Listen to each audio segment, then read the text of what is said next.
Prego. Here. Representative Chestick. Here. Representative Harrelson. Representative Jennings.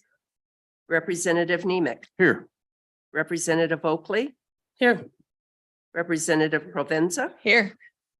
Representative Rodriguez Williams Excused.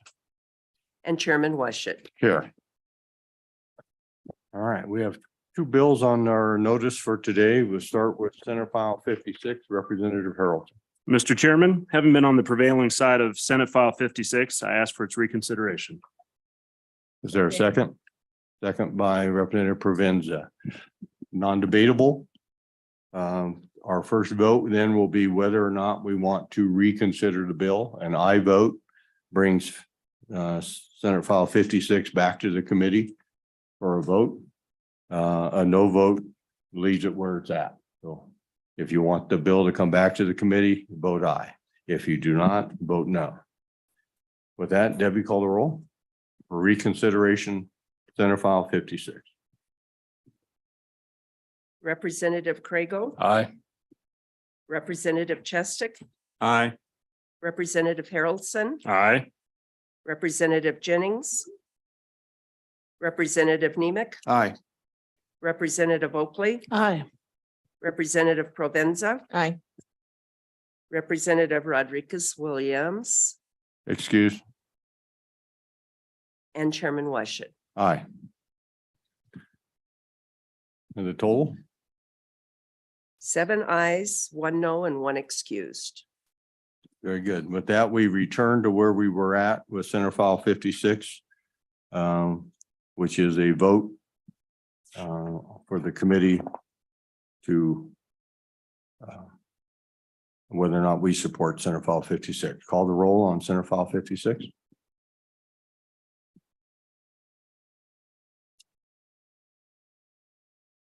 Representative Craigo, Aye. Representative Chestick, Aye. Representative Harrelson, Aye. Representative Jennings, Representative Nemec, Aye. Representative Oakley, Aye. Representative Provenza, Aye. Representative Rodriguez Williams, Excused? and Chairman Washut. Aye.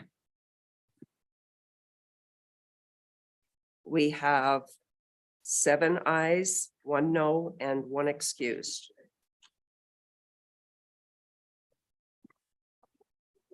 Thank you, committee. We now move to Senate File 120, Senator Barlow.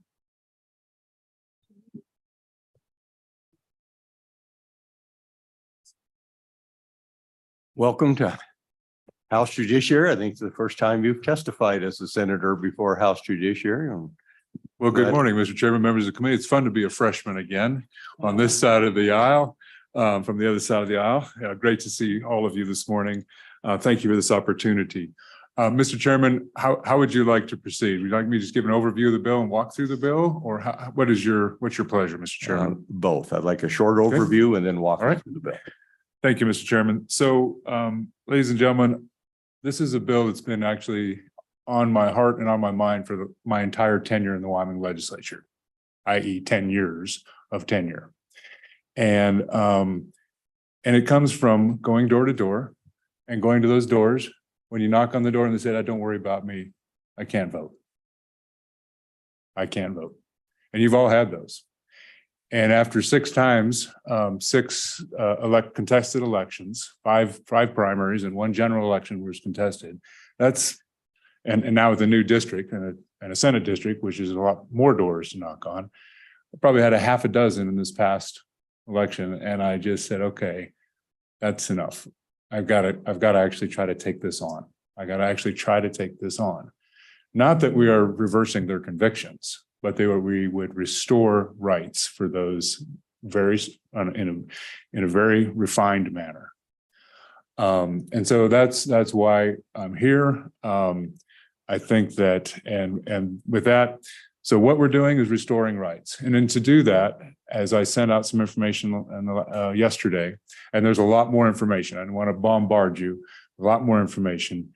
There are some challenges. And part of that challenge is the federal nexus, the current federal nexus that is what Wyoming relies on or I shouldn't say relies on, but that's what occurs in Wyoming is when you're convicted of a felony, it's the federal law that actually removes your firearms rights, makes you incompetent. I don't know if I like that word, but that's the word in current statute, incompetent for your other civil rights, but it's federal law that actually loses your firearm rights. So to accomplish this, to get to a place where you'll see this bill goes is we're actually going to, one, disqualify you from firearms rights. So then we can restore you by the state. And the challenge is the federal government is basically not doing any restorations, period. It's actually done through a budget issue. Yes, we can do it, but we were not going to fund the ATF to actually do the process. That's my understanding. So what this bill does, restoration of rights, why I've already told you, who. So the who and the way the concept of this bill is built off the restoration of your voting rights in the state of Wyoming, which passed in 2017, modified a little bit, maybe 16 and 17 modified a little bit, became automatic. Once you've completed your sentence, it's a one occurrence thing. It's a one strike and you're out. If you have multiple felonies for different crimes, you're not eligible for that. So what this is builds off of that system, that would, so who right now, 3,400 Wyoming citizens have had their voting rights restored. 3,400 Wyoming residents. Those residents, if they have not had a subsequent felony conviction, which they would therefore lose their, would also at some point by this bill be eligible to have the remainder of their civil rights restored. Now I want to speak just a little bit about the bill as you see it, which your color, I saw somebody had a really colorful one, a different blue. It was a neon blue one somebody held up earlier. Anyway, I see that we've got some different blues out there in our color. But anyway, the bill as introduced, ladies and gentlemen, included domestic violence misdemeanors. Domestic violence misdemeanors also lose their firearms rights per federal law. And so the attempt was to try to understand, to get our arms around that for citizens of Wyoming. And Mr. Chairman, members of the committee, my arms weren't big enough.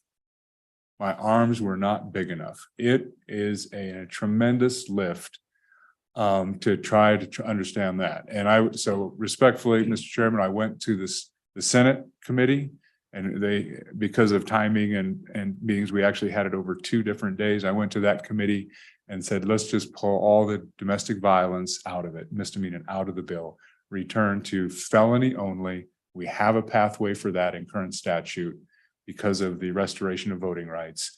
Let's stay with it. They were kind enough to agree to that. And so the bill before you stands as only a nonviolent felony restorative potential. How's that? And so that's before you. Now I will hand out, and I apologize, I didn't fill out the thing. I do have a proposed amendment because in the engrossing and because of the amendment, there's some ands and ors and punctuation and stuff that needs to be cleaned up. So I apologize. I should have had a handout form and an amendment for this amendment. But this came from our LSO after we reviewed the engrossed copy and said, oh, we got to clean some stuff up. Just got missed in the standing committee amendment from the House side and then the engrossment. So, Mr. Chairman, if there's any overall questions, if you'd like to, or if you want me to just start walking through the bill, Mr. Chairman, it's your pleasure. Committee, any questions before we move through the details of the bill? Carry away. All right. Thank you, Mr. Chairman. So, Mr. Chairman, I think first of all, let's be very clear about what the title is. It is both a loss and a restoration of rights. The loss is adding the firearms disability or incompetence to Wyoming statute. That is new. That is the loss.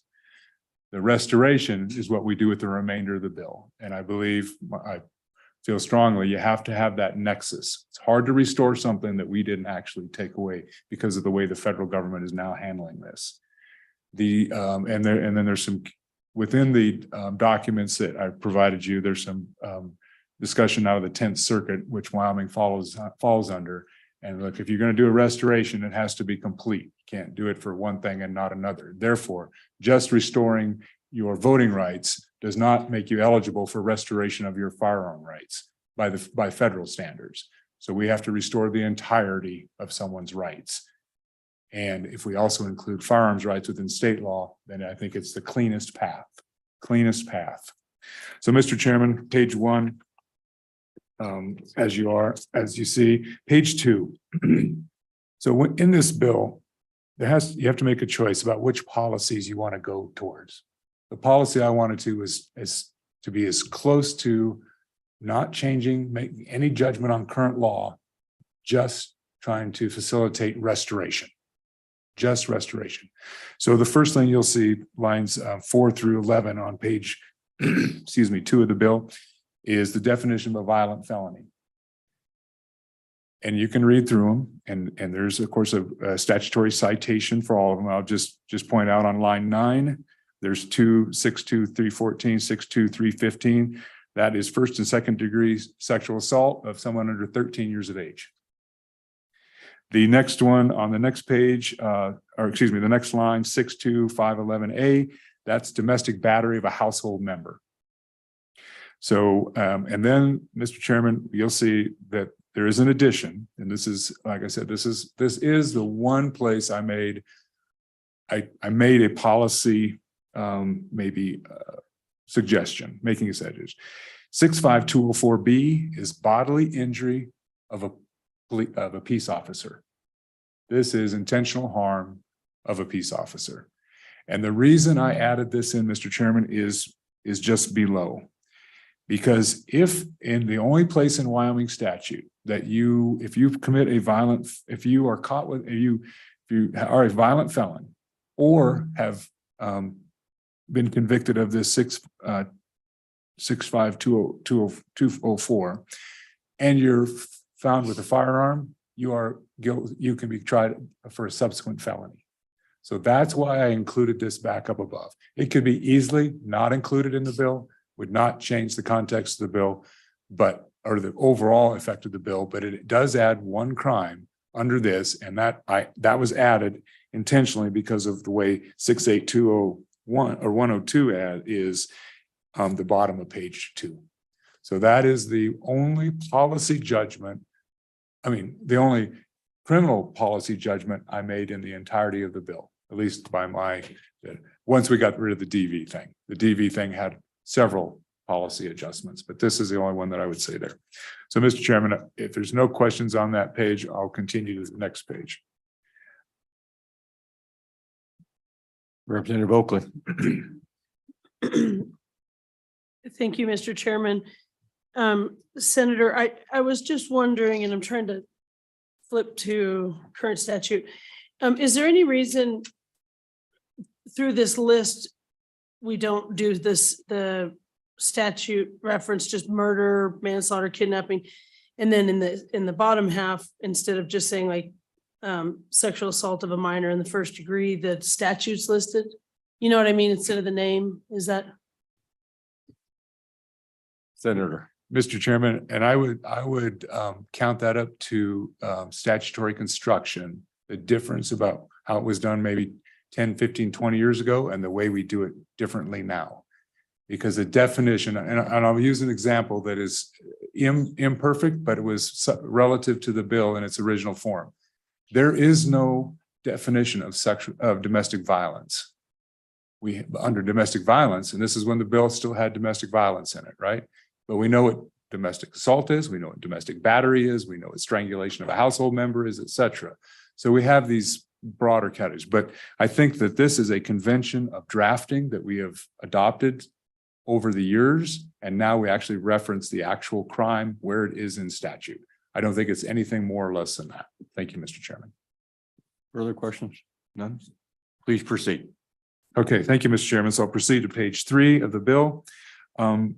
610-106, which is lines 4 through, let's just stick with 7 through 10. This is where your civil rights are outlined currently in statute.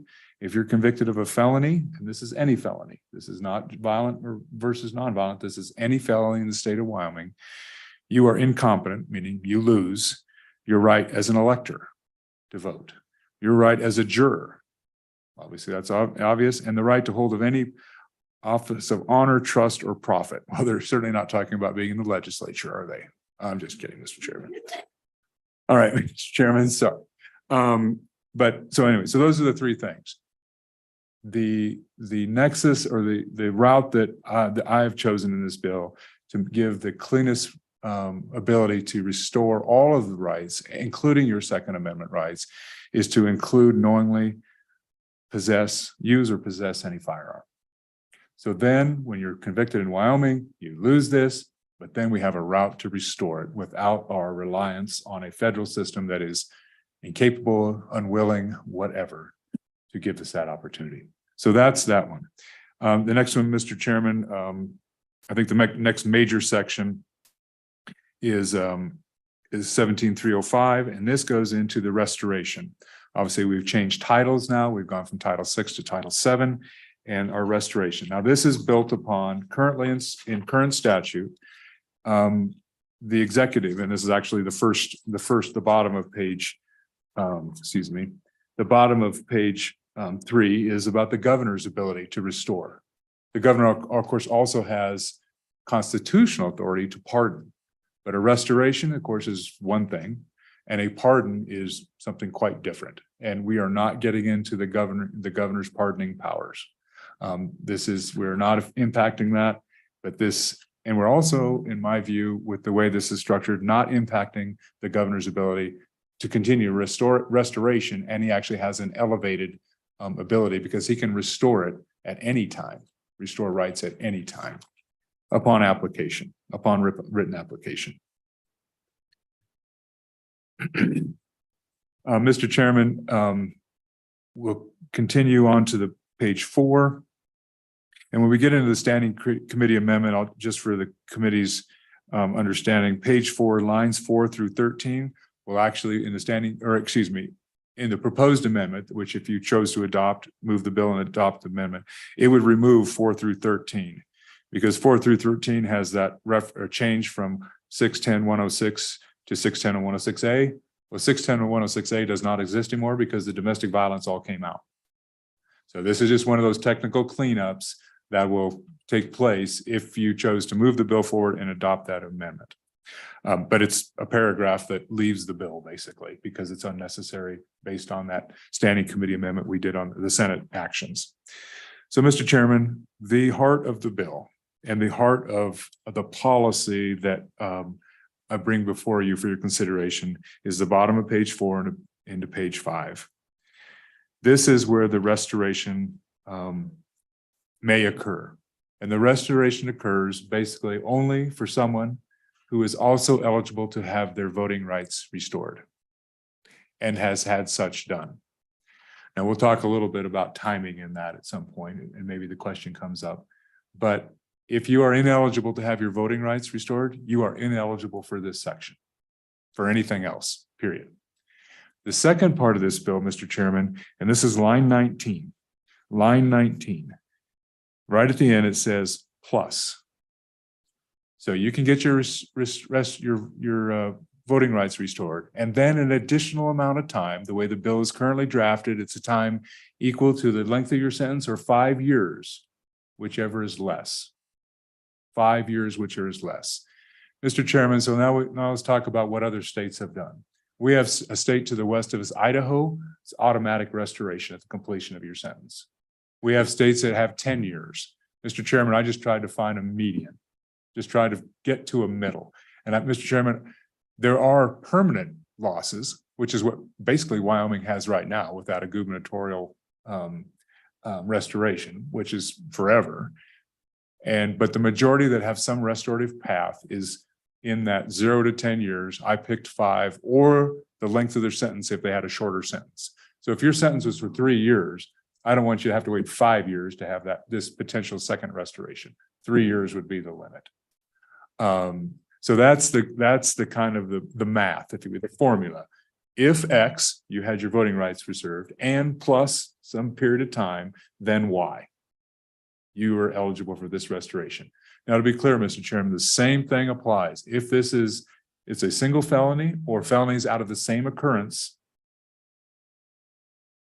you're eligible. If there is a subsequent felony, even after you're restored, which there's some language and the good director Shannon from the Department of Corrections would like some clarifying language, and I think that's very appropriate. We talked about this morning. I don't have the language for you, but I will certainly work, if the bill moves forward, we'll work to get something done on committee of the whole or wherever it's appropriate to get that language. Mr. Chairman. Senator, on page 19 here, we're talking about sentence or period of parole.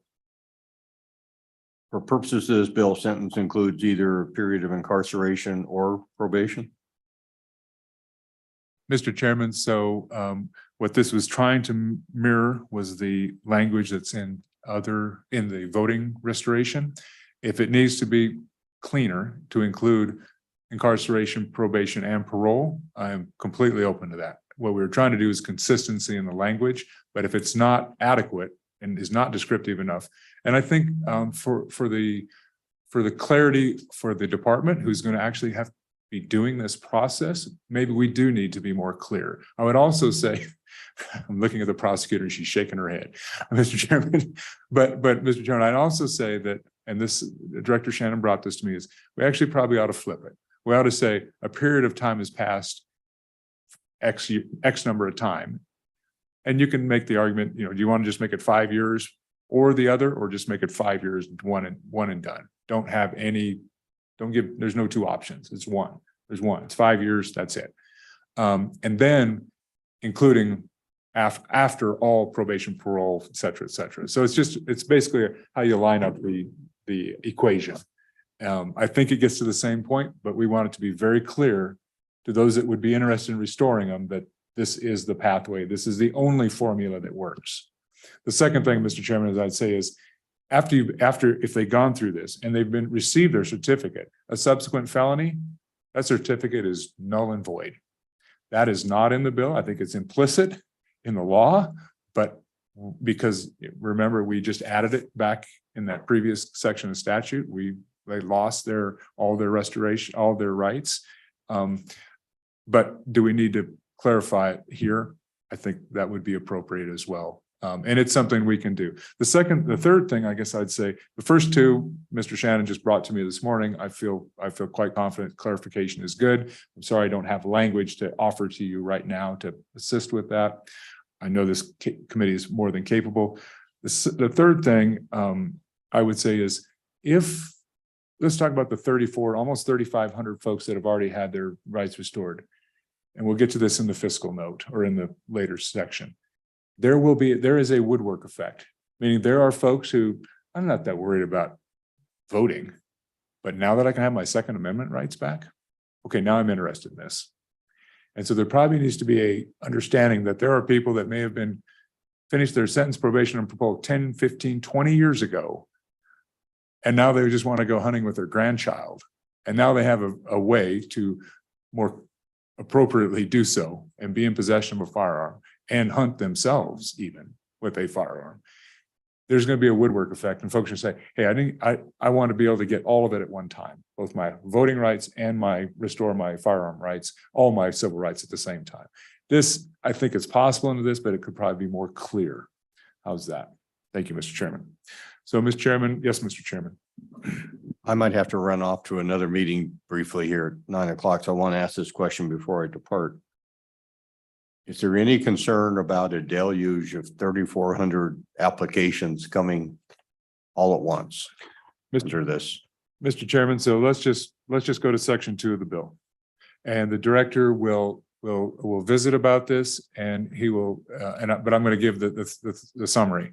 2017, when the bill passed for the restoration of rights, he had two employees work for 18 months to deal with the pre-2010 convictions because they were not accessible electronically. So a lot of the groundwork has been done for the 3,400. The woodwork effect is those others. So what the director brought forth in there was a fiscal note and what he brought forward, and the Senate agreed to it and put it in, is we gave them a staff person for a year to deal with what we would, the deluge, if you will, the word work effect of not just the 34, the 3,400 are already in the system. They will not be that hard. All you gotta do is find out, have they had a subsequent, I shouldn't say they won't be that hard. I should let the director speak for his own staff. But there's a confirmation, right? Subsequent felony, no subsequent felony, time has passed, eligible for the certificate. It's the ones that haven't gone through that process of any restoration, voting rights, that will be the deluge. That will be the ones that are like, here we go. There will certainly be a 3,400 and it'll be, the Xerox machine where we go on ching, ching, ching.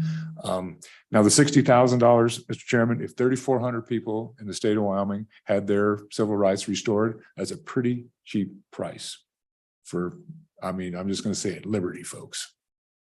In my view. So anyway, Mr. Chairman, I wanted to get to that point because I think hopefully we've at least prepared the agency that will be responsible for this to handle it. We will be back here in 9 months. If the good director came back and said, hey, we've got a lot more interest, then I guess, we got a budget process. We'll make it effective immediately and give them the funds and help them go to work. Thank you, Mr. Chairman. Thank you. I'm sorry to get you off track. Go back to where you were and continue on and I'll return as quickly as I can. Thank you, Mr. Chairman. I appreciate that. So Mr. Chairman. One more thing. Representative Oakley, would you kind of chair the meeting while I'm in my absence? Yes, Mr. Chairman, thank you.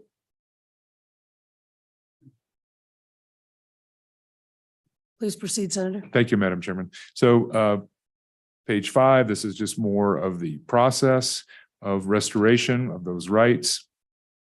And I think the one thing to note here is that if someone has their voting rights restored, let's say, for this bill to pass, and they were eligible, this coming August, and their sentence was 10 years.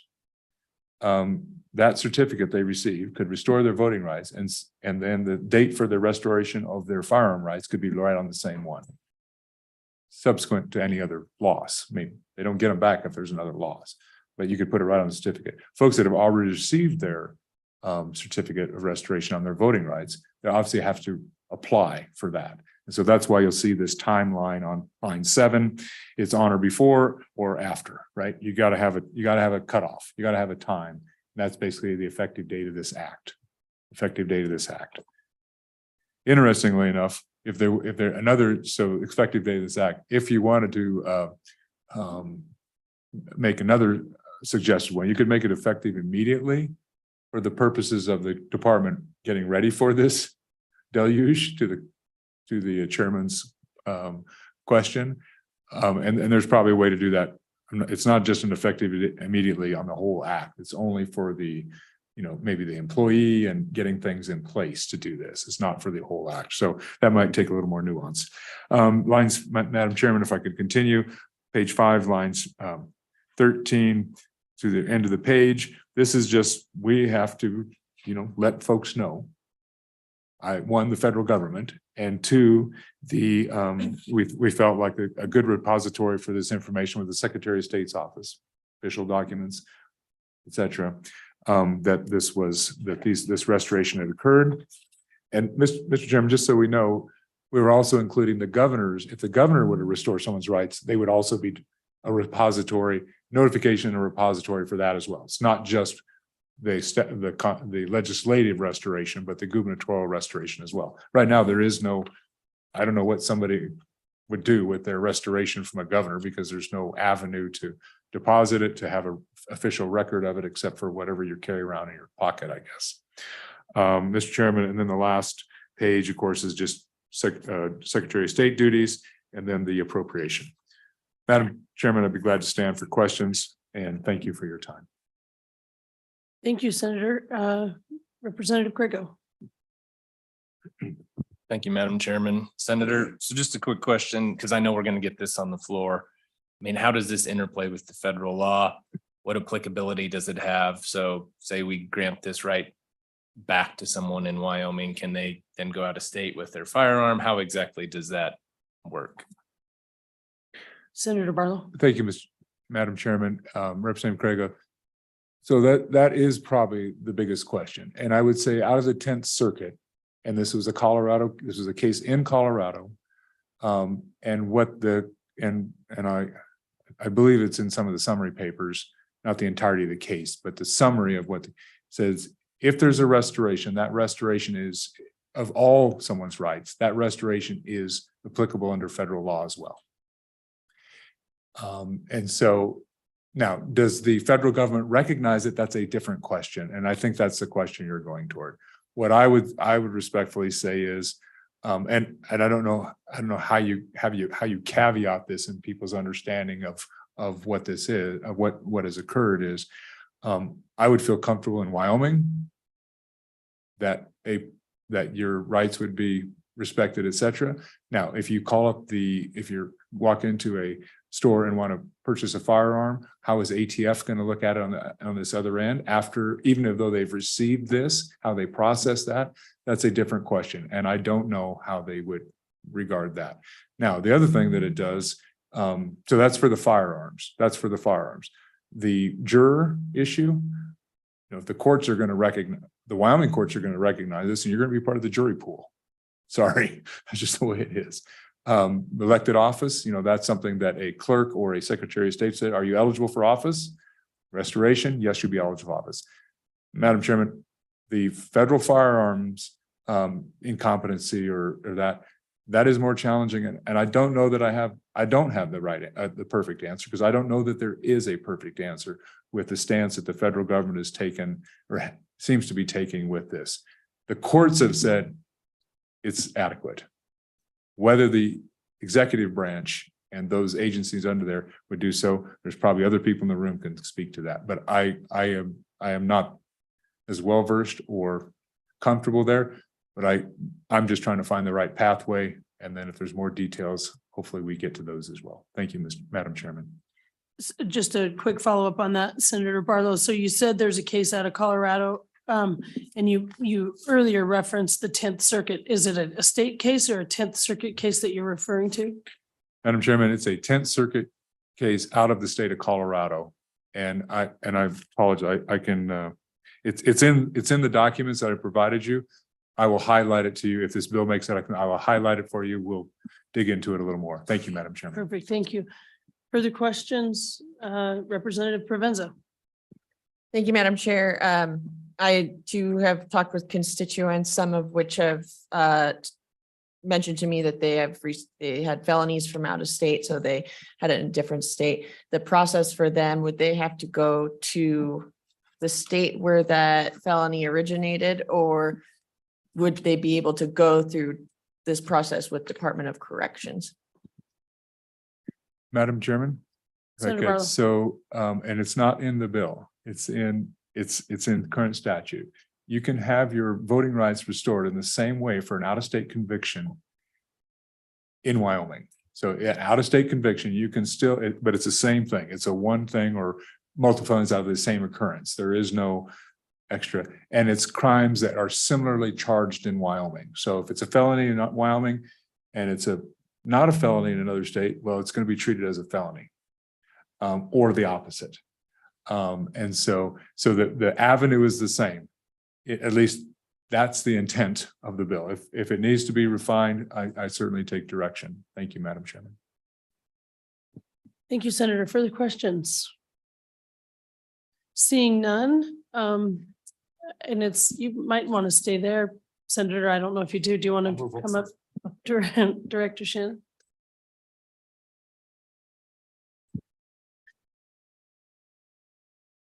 Good morning. Thank you, Director. If you'd introduce yourself and then proceed. Good morning, Madam Chair, House Judiciary Committee. My name is Dan Shannon, I'm Director for the Department of Corrections.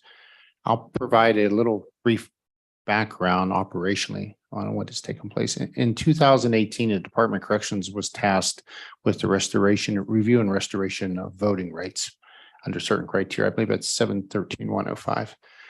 Along with that, so we understand the dates, our electronic records only go back to 2010.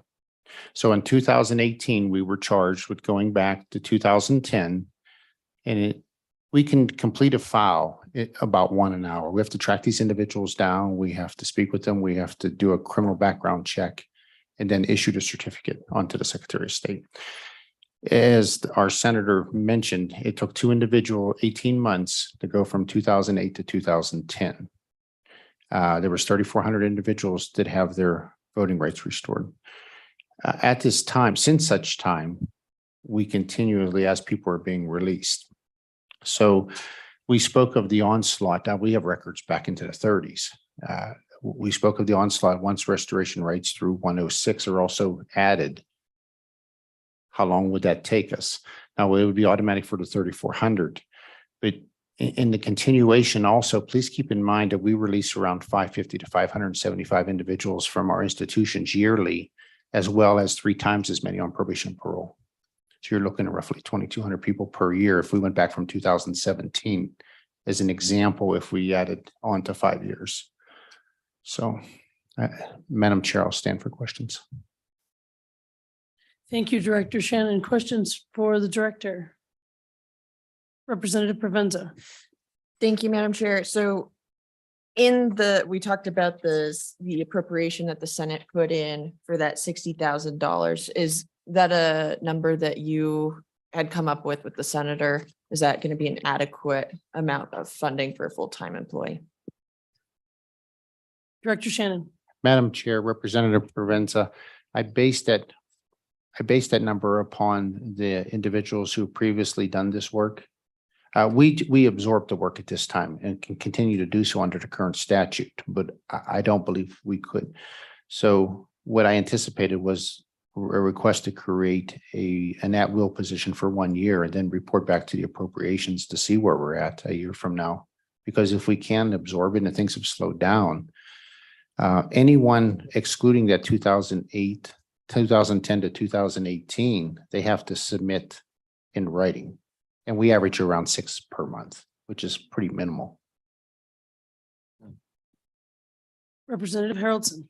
Thank you, Madam Chairman. Director Shannon, so sitting in 7-13-105 under section BII, the person has completed all of his sentence, including probation and parole. So obviously that's for restoration of voting rights. Now we're adding on there another period of time for the restoration of the rest of the rights, the Second Amendment, civil, that type of stuff.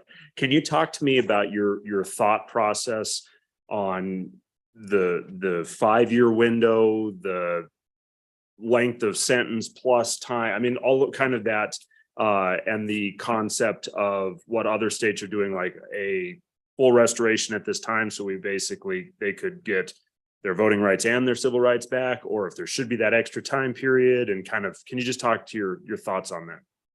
Director Shannon. Madam Chairman, Representative Harrelson, at the conclusion, it varies throughout our nation. At the conclusion, I can tell you that the data is very clear that those who have had their voting rights restored, that are participants within our communities, recidivism rates have receded and dropped. As the senator spoke of, Idaho, it's an automatic restoration. In Michigan, I think they go out to 8 years. Surely as time goes on, as we age out through validated assessments, it clearly shows us as time moves on. So I don't believe I'm qualified to say, should it be 5 years, 8 years, 10 years? I can tell you, as I mentioned, Idaho, it's an automatic. I think Michigan is 8 years. So it varies. I hope I answered your question, sir. Follow up, Representative Haroldson. Thank you, Madam Chairman. Obviously, you said it. I don't know how can we answer that. I mean, it's hard, short of probably massive amounts of studies to see. I just think it's, in some ways it's clunky. Well, you got to do this and then you get that. And I understand these individuals have committed crimes that it's okay to be clunky. I'm not saying it isn't, but I also have the question, when they do it, I wonder, you know what, they've served their sentence, they've gone through the process. We've in essence, as the state, given them a stamp of, hey, you know what, you've done your due diligence due to your action. Would you have huge red flags if when they applied for their voting rights, they also got their civil rights back? Director Shannon. Madam Chairman, Representative Harrelson, the reason for my request on a specific timeline was not based upon, as we're managing risk, to say an opportunity to recommit a crime. That was based on a simplistic, as you spoke of, individuals who will say, well, I want to get my rights back and I should apply. I think that'll be so varied across the masses. That's why I asked for the simplistics of a certain time period. For those, as I mentioned earlier, for those who have restored their rights, that restoration of that has produced less criminal charges or commitments to our institutions, shall I say. Thank you very much. Further questions for Director Shannon? All right, seeing none. Who else is in the room that would like to testify on this bill? Senate File 120.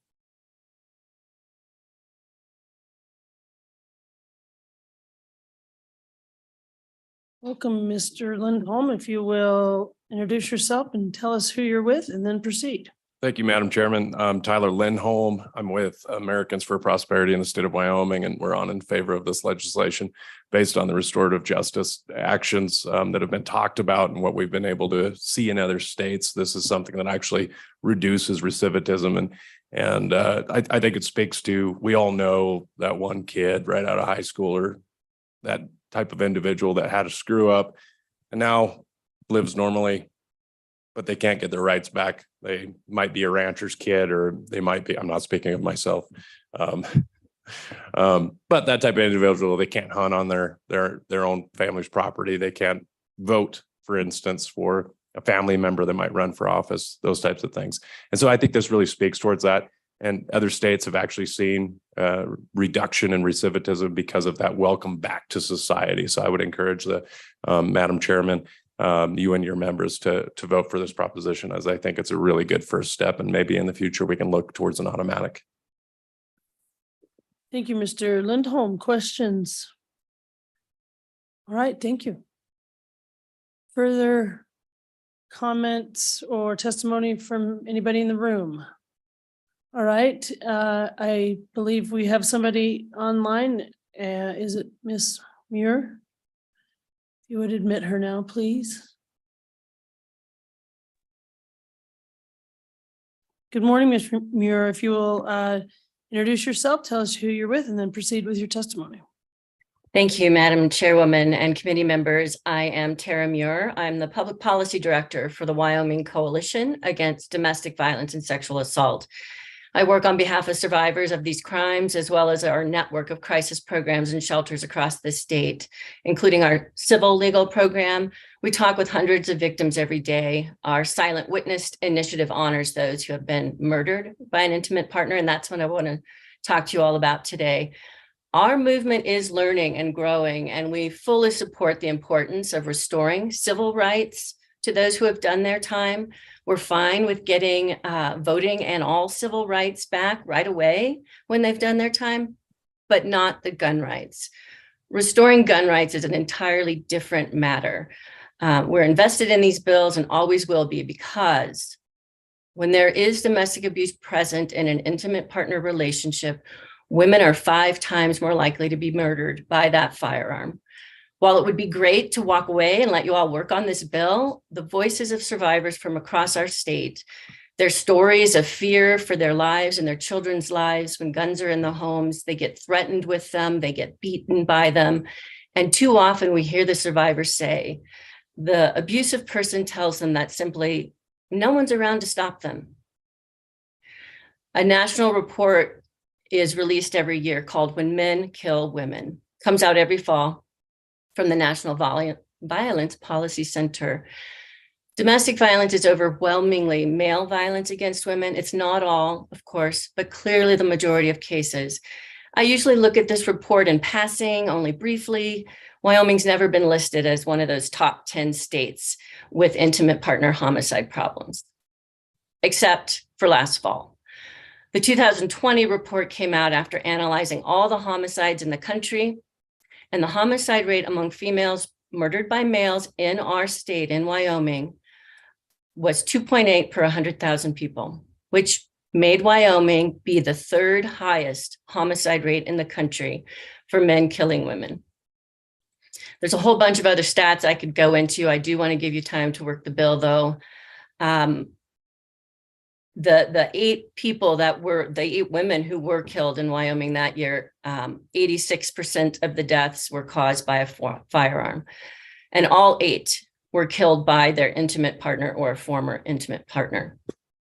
While we want to thank Senator Barlow for all his attempt to heavy lift this topic, it's still very difficult.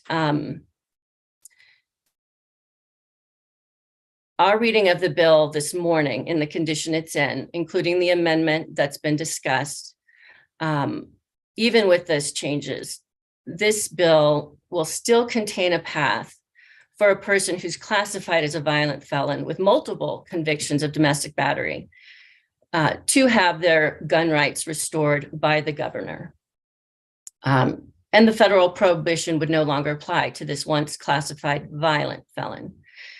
However, we're creating a dichotomy here because anyone convicted of a misdemeanor crime of domestic violence would not have any path to get their gun rights back and would never get out from underneath those federal prohibitions Senator Barlow talked about. Also, one piece that I'm just realizing this morning, there's a lot to study on this issue. There should be something in the new section F on page 4 and 5 that there is a look towards, has this person not only not been convicted of another felony, but not been convicted of a misdemeanor of domestic violence or subject to a protection order. So it's not the state of Wyoming giving this person back their firearms under this restoration process, because that person is still subject to the federal law prohibition. Again, we're happy to restore all the civil rights with this process, being a juror, being able to vote, being able to run for office. But we truly need to look at, and maybe with more time, what is the safe process that's needed to restore the firearm rights. With that, I'm happy to take questions. Thank you. Thank you, Ms. Muir. Questions? Representative Chestick? Thank you, Madam Chairman. Ms. Muir, I hear your concern and I share that concern. Would you be willing to propose some language that might be worked into an amendment to solve the problem that you are alerting us to? If so, I would be happy to receive that information and possibly propose an amendment on the floor. Thank you, Representative. Ms. Muir? Thank you, Madam Chairman. Yes, I have some things already drafted and just trying to think through these. They might be kind of big. As Senator Barlow referenced, it's a big topic, but I do have some things drafted. Happy to send it to you and we can chat. Thank you. Great. Thank you, Ms. Muir. Further questions? Questions? All right. Thank you. Is there anybody else online or in the room that wishes to testify on Senate File 120? Okay, seeing none. Senator Barlow, would you like to take us home? Madam Chairman, thank you very much. And thank you, committee, for your consideration of this. And Ms. Muir, we have spent a lot of time, she and I, visiting, talking in person through email, phone calls, trying to understand the nuances of this issue. I think her suggestion of a, your restoration is not viable if there's a subsequent, we know you're not eligible for it if there's a subsequent felony crime. If the committee wanted to add some broader language about otherwise federally prohibited, something like that, that's one of the suggestions I've seen out there.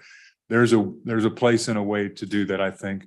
It doesn't have to go into adding a bunch of crimes to the list. Because once we start going down the road of starting to identify which crime qualifies for disqualification under state law versus federal law, then we get into a quagmire. That's where it gets long. And if you go back and look at the original bill, Mr. Chairman, and some of the subsequent discussions, I can provide you some of those materials that Ms. Muir and I talked about. then it really does get more challenging, just defining which crimes are equivalent to what the federal statute would have. So I think there is a pathway to doing that. Mr. Chairman, or Madam Chairman is back, the vice chairman is here, there's chairman everywhere. Madam Chairman, Madam Chairman, so I think there is a way to get to that. As far as the governor, one of the things Ms. Muir talked about was the governor. We're not changing that.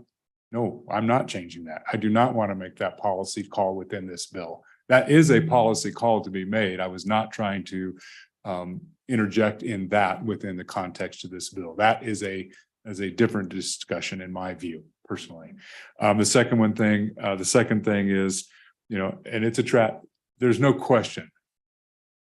Murder in any circumstance, murdering an intimate partner, household member, because of domestic violence, a battery, etc., that's covered by murder. They will never be eligible to have their rights back. If they are convicted of murder, they are never eligible to have any of their rights back, voting or anything else. So, I mean, I understand what Ms. Muir is talking about, and I am very sensitive to it, and I want it to be correct. I think we can be correct. I think on the front end, this does not change that. On the back end, there is nuance. There is nuance, and if this committee wants to examine some of that now, or members on this committee want to examine some of that, Madam Chairman, I want it to be right. I want to protect folks who may be subject to threat and violence, but I also want to not blanket it as we are now with nobody gets their rights back. Truly, nobody, practically or philosophically. Practically or philosophically. Now, as Ms. Muir said, and there was, and look, Ms. Muir has been nothing but a positive partner in trying to understand this. I just want to be clear about that. I have the utmost respect for the work she does, for the character of who her character is, and I'll continue to work with that, whether this bill advances or not. We'll continue to work on it because I think she believes in it, and I certainly do. So, Mr. Chairman, I'd be glad to stand for any questions on the bill. Just a quick response, Madam Chairman, and my apologies, Madam Chairman, to what Ms. Muir provided, and be glad to either work through the bill with you as you do it. Madam Chairman, as I said, I did pass out that amendment. That's a cleanup amendment. There are substantive amendments we've kind of broached on, and I don't know that you want to work through them right now within the context of time you have. I'll be glad to work with any of the committee members if the bill advances to get a single amendment, committee of the whole amendment type thing ready that meets your expectations. We'd be glad to assist with that, Madam Chairman. Thank you. Thank you, Senator Barlow. Any further questions for Senator Barlow? All right. Chairman Washington. Senator, I apologize if I missed this discussion earlier. And you and I have talked a little bit about this idea that if you have your voting rights taken away and then you attempt to vote, you commit a crime. If you have your firearms rights taken away and you possess a firearm, but you're not a violent felon, do you have any thoughts about including a penalty clause, if you will, for those folks who have had their firearms rights taken away pursuant to this, who then possess a firearm? Senator Barlow. Thank you, Mr. Chairman, Madam Chairman. As I said, I was trying to make as few policy calls outside of restoration as possible. Current statute and the bill structure allows, if you went into page 2, line 19, and struck the word violent, you would accomplish exactly what you're speaking of. But then every felon, irregardless of what it was, larceny, every felon who subsequently had a firearm could be convicted and subsequently lose their firearm, and then would never be eligible to have a restoration. That's the catch-22 with the approach. Mr. Chairman, I respect what you're saying. make it a misdemeanor offense or something like that, then you don't trigger that same thing. But the approach where you make every every felon subsequently convictable for having a firearm basically takes them out of the pool for ever having another one. And Mr. Chairman, I should take a step back and we were talking about other states. There are other states that you do not lose your firearms rights if it was not a crime that involved a firearm. There is a lot more nuance out there than, I think we're aware of. There is a lot more nuance out there about what now, does that still make them ineligible under federal law? Yep. And so they still have to have a different path for restoration. So this was trying to be as clean as I could. But Mr. Chairman, I certainly respect what you're saying. And I would say that limits restoration if they are subsequently convicted because they would be ineligible for restoration. But I certainly understand the approach or that interest, Mr. Chairman. Further questions for Senator Barlow? All right, with that, I will close public testimony and relinquish the chair to Chairman Washit. Thank you for pinch hitting. Director Shannon?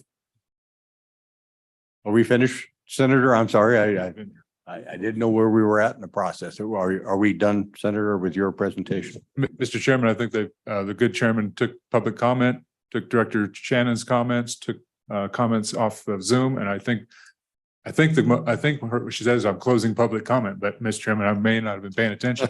You guys do it different on the House side. I'm just not used to it, Mr. Chairman.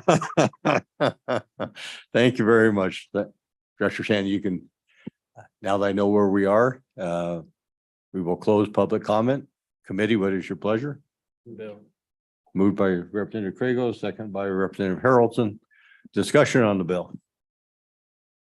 Representative Crago.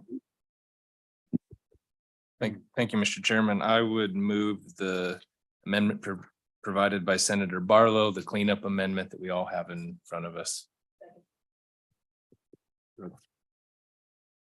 Amendment moved by Representative Crago, second by Representative Provenza. Debbie, do you have a copy of that? Further comment on the amendment, Representative Crago? Thank you, Mr. Chairman. And this is something maybe we could do on the floor, but I just have a question, I guess, for Senator Barlow on the amendment, because it might be another actual cleanup. If we look on page 2 of the bill, line 19.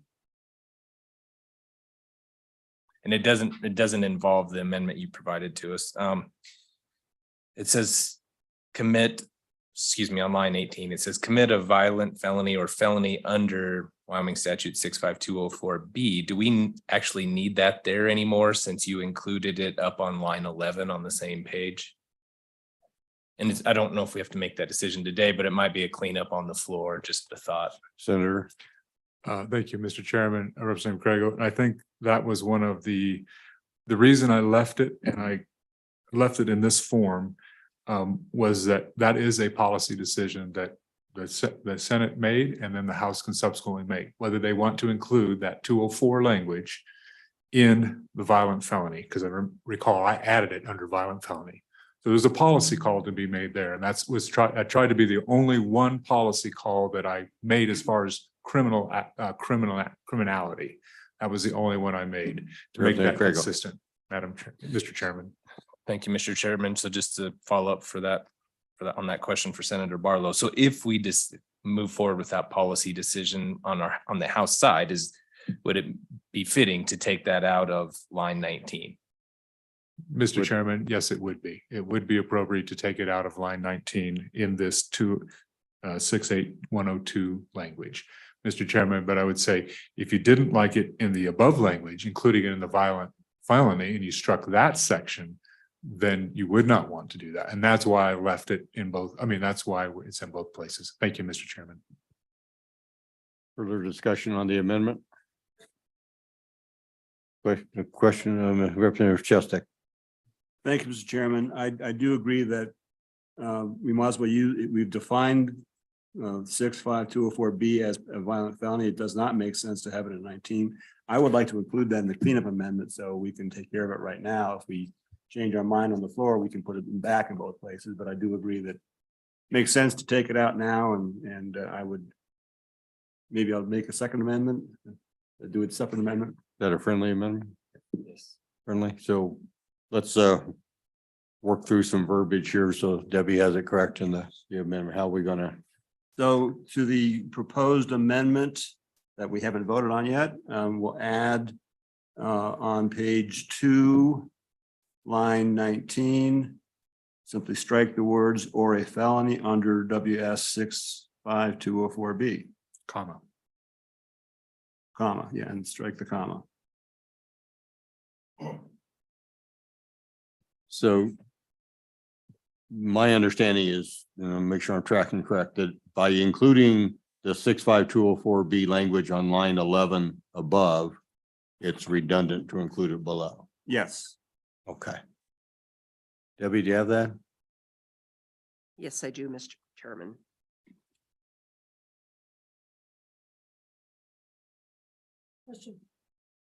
Question being called on the amendment. All in favor, say aye. Aye. Opposed, no. The cleanup amendment has passed. Further amendments, committee? Discussion, committee, anything further? Representative Oakley. Thank you, Mr. Chairman. I guess I just wanted to discuss, if you will, so around like page 4, line 19, there was some discussion on whether we needed to broaden that language to discuss whether, they were imprisoned or probation. And just throwing this out there, my thought is that it's fine the way it is, completing the person's sentence, because certainly you are sentenced when you get a probationary term. In fact, the majority of crimes do start out with probation. So you have a suspended sentence and a year probation or something, and that is your sentence. So I would just submit that the language is usable as is for practitioners, completed the person's sentence. It is on an end date. It's, so I think that's clear. And just to follow up on that, I believe the testimony was that this is the language which is working just fine on the voting side. So why tinker with it here? Other discussion on the bill? Representative Harrelson. Thank you, Mr. Chairman. So in my other life, one of the things that we've been very blessed with is the opportunity to work with individuals that have made some poor decisions in their past, but have changed. And so this is a heartache that I deal with on a weekly basis, as individuals that truly have changed, truly have cleaned up their life, truly have come out victorious in that way. But at the same time, it was interesting when I ran my first time, they were very upset that we want to be able to vote for you. Well, they can't. Or, we have an outdoor ministry where we take people in the field hunting, but we can't. And so I believe I commend you, Senator. Thank you for taking this lift. I know this isn't an easy lift, but this is something that for a long time I've really struggled with, that nonviolent offenders, that this is something that happens. And like you said, some of these are very much dumb childhood decisions. I say childhood, even though I know they're an adult, but they were acting like a kid type of deal. And it comes back to haunt them the rest of their life. I believe this is something that is going to help make that reality. And I think in time, even I feel we can clean it up to just be when they get done with their sentence, they can apply for restored rights, and we can see what that looks like. But thank you, and definitely an aye vote on this. Representative Provenza. Thank you, Madam Chairman, or Madam Chairman. Thank you, Chairman. It's a confusing day for all of us, I think. So this summer, I called people that had been arrested for voting because they were felons. So there were several this year that were arrested for that specifically. And overall, one guy specifically didn't even know he had a felony. He thought that his sentence had been deferred, and it was very nonviolent. It was felony possession of marijuana. And he was confused because, he went to the county clerk, the clerk registered him, and then he wanted to go vote for President Trump, and then he went to jail for it. Fortunately, I offered to try to help find him an attorney, and other folks had stepped up and done that for him, and we're excited to do that. But there's certainly a problem kind of with our whole restoration process, our expungement process, as we talked about in 2021. So I'm excited to see this bill and get it through the House side and pass into law. I think it's a great first step, and I think it'll demonstrate to us the benefits of people being treated as if they are citizens of this country and not less than. So vote aye. Further discussion on the bill? Seeing none, just my comments, Senator, I'm intrigued by the idea of a misdemeanor offense for being a felon, a non-violent felon in possession of a firearm during that period of time where you're not eligible to get restoration. In my prior life, I remember many times coming across convicted felons who'd been convicted of a non-violent felony. They were legally prohibited under federal law. And so the local law enforcement people would be contacting the federal law enforcement people. And frequently, if the offender was not someone engaged in ongoing criminal conduct, the federal agency would say, well, seize the firearm and we'll get with them later. And so the gun would be seized and they would never be prosecuted by the U.S. attorney. That they just weren't an ongoing threat and in the prioritization of cases.